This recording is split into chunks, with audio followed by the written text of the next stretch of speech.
ओम नमो नारायणाय। ओम नमो भगवते वासुदेवाय। एक समय जब देवताओं को अपनी शक्ति का अत्यधिक अहंकार हो गया था, तब उन्होंने ऋषि दुर्वासा का अपमान किया था। इसी से क्रुद्ध होकर ऋषि दुर्वासा ने देवताओं को श्रीहीन होने का श्राप दे दिया था। उन्होंने शाप देते हुए कहा, तुम त्रिभुवन की राजलक्ष्मी से संपन्न होने के कारण मेरा अपमान करते हो, इसलिए जाओ, आज से तीनों लोगों की लक्ष्मी नष्ट हो जाएगी और यह तुम्हारा ये वैभव भी श्रीहीन हो जाएगा। इसके पश्चात देवताओं की शक्ति दानवों के समक्ष कम हो गई थी, जिस कारण दानवों के राजा बलि ने देवराज इंद्र को पराजित कर दिया था। अब तीनों लोगों पर दानवों का राज हो गया था तथा चारों ओर अधर्म बढ़ने लगा था।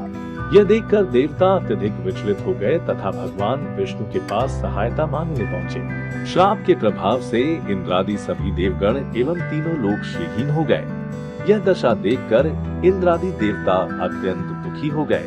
महर्षि का शाप अमोघ था, उन्हें प्रसन्न करने की सभी प्रार्थनाएं भी विफल हो गयीं। जब हताश देवतागण अपनी परेशानी लेकर भगवान विष्णु के पास पहुँचे, तो श्री ने इसके लिए समुद्र मंथन का उपाय बताया। चूँकि प्रलय से पृथ्वी कुछ समय पहले ही उभरी थी तथा सतयुग का पुनः उदय हुआ था, इसलिए बहुत से अनमोल रत्न समुद्र की गहराइयों में छिपे थे। चूँकि समुद्र को मंथने का कार्य न ही देवता अकेले कर सकते थे, न ही दानव, इसलिए भगवान विष्णु ने इस कार्य के लिए दानवों के साथ मिलकर समुद्र मंथन करने तथा उसमें से बहुमूल्य रत्न पाने को कहा।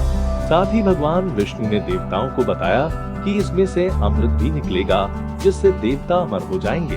अमृत को पीने से देवताओं की शक्ति दानवों से अत्यधिक बढ़ जाएगी तथा उन्हें अपना राज सिंहासन पुनः प्राप्त होगा।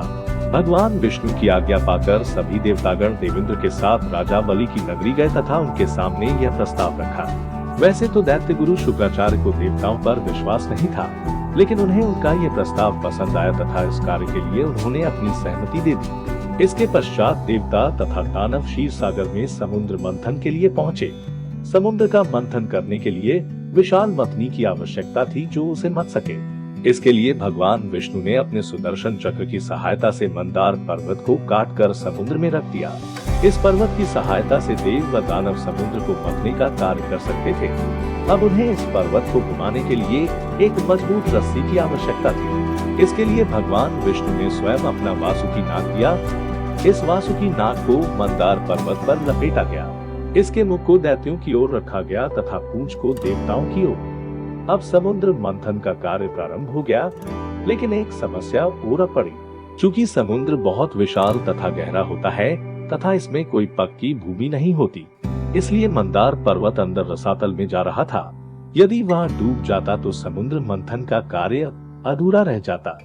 यह देखकर भगवान विष्णु स्वयं देव दानवों की सहायता करने के लिए अपना द्वितीय अवतार लेकर आए।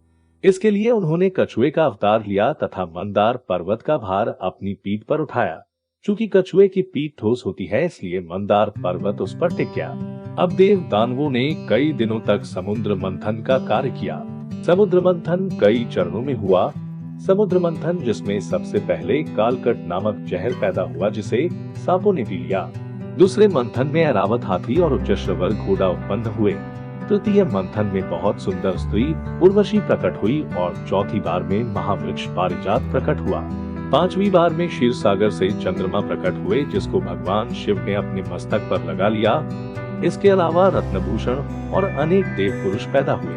मंथन के चलते वासुकी नाग की जहरीली फुकार से विष निकाला, जिससे कई असुर मर गए या शक्ति विहीन हो गए। उसके बाद समुद्र मंथन में माँ लक्ष्मी जी उत्पन्न हुई, जो भगवान विष्णु के हृदय में विराजित हुई। इसके बाद क्षीर सागर से अमृत का घड़ा लेकर भगवान धन्वंतरी प्रकट हुए। इस समुद्र मंथन से जैसे ही अमृत प्राप्त हुआ, वैसे ही देव दानवों के बीच उसे प्राप्त करने के लिए भयानक युद्ध छिड़ गया। मंथन के फलस्वरूप अमृत निकला, लेकिन उस पर राक्षसों का कब्जा हो गया। तब भगवान विष्णु ने एक सुंदर महिला मोहिनी का रूप धारण किया और असुरों का ध्यान भटकाने में कामयाब रहे और उनसे अमृत लेकर देवताओं को पीने के लिए दे दिया। देवता अधिक शक्तिशाली हो गए और एक बार फिर भगवान विष्णु और उनके अवतार ने ब्रह्मांड को बचाने में मदद की। भगवान विष्णु के कच्छप अवतार लेने के पीछे उनका माँ लक्ष्मी को प्राप्त करना प्रमुख उद्देश्य था।